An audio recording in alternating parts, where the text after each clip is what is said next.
powered by WCTV.tv. Eyewitness News at 5 starts now. Straight ahead, Florida's congressional map struck down and sent back. We'll have the latest on voting districts, including what's at stake in Tallahassee in the Big Bend. And the First Lady coming down with COVID after touring damage and meeting with survivors of Hurricane Idalia. But first, that storm doing millions, perhaps billions in damage, homes, businesses, and big money crops in both Florida and Georgia hit hard.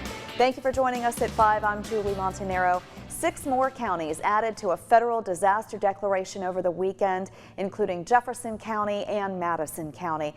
Take a look at this home in Madison. These photos sent to us by one of our viewers, Tina Rowe, showing a tree, a large one, down on their home and crashing through the ceiling there. That damage extending into the fields as well, leaving farmers searching for answers as they continue to pick up the pieces. Stacey Inez is in Monticello right now. She talked with the owner of a pecan farm that was hit by Idalia.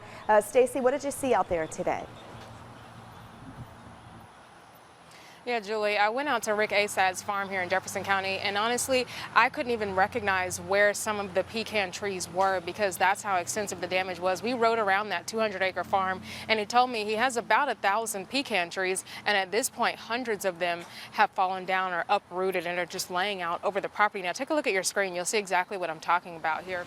He says throughout his lifetime, he and his family have picked millions of pounds of nuts at this point, and he tells me when you start planting, it can easily be 15 to 20 years before you can even start generating revenue off of that crop, just to kind of put into perspective the type of damage that we're looking at here. But one thing he did tell me is that through it all, he's remaining optimistic. He's very thankful for life, and he's also just thankful for everyone else who has pitched in to help out in this recovery effort as well. For now, live in Monticello, Stacey Inez, WCTV Eyewitness News. Right, that's certainly not a crop you can replant next year. All right, Stacey, thank you so much. Power is slowly but surely being restored across the Big Bend. This is a live look at Florida's power outage tracker. Right now, more than 15,000 people are without electricity. That's down from about 23,000 just yesterday. As you can see, the majority of the outages are in counties hit hard by Idalia. You can see them there in orange and red and yellow. Suwannee and Taylor County still have the most people without power today. In Lowndes County, Colquitt Electric reporting more than 1,800 people still without power in Valdosta. Georgia Power reporting only 82 customers without power there. Now, we want to mention that FEMA has multiple disaster recovery centers set up and open in the Big Bend right now, and lots of help flooding into hard-hit communities, including centers where people can get showers, grab a hot meal, even do laundry. Some spots also offering free Wi-Fi. If you'd like to see a full list of those services and locations, we invite you to visit our website, WCTV.tv, or our news app. Lots of really important information there if you are needing help in the wake of Idalia. President Biden and the First Lady visiting the Big Bend on Saturday, getting a first-hand look at storm damage in Suwannee County.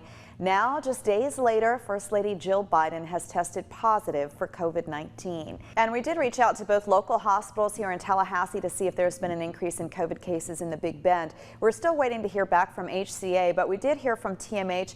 They tell us they have 19 cases right now, but it does call them incidental, meaning people are hospitalized primarily for other reasons, but have tested positive.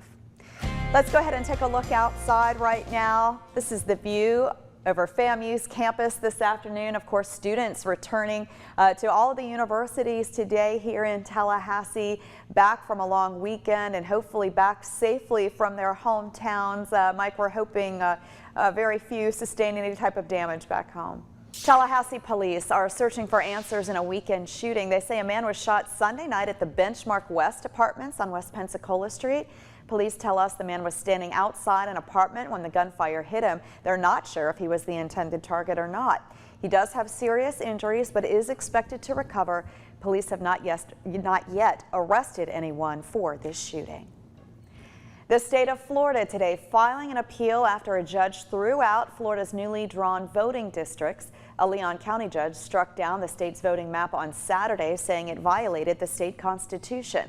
Much of the controversy surrounds the redrawing of Congressional District 5, which used to include Tallahassee and a long swath of North Florida. The judge says the new map, which was proposed by Governor DeSantis and approved by the legislature last year, diminishes the ability of black voters to elect the candidate of choice. The state's appeal puts the judge's order on hold until a higher court can weigh in.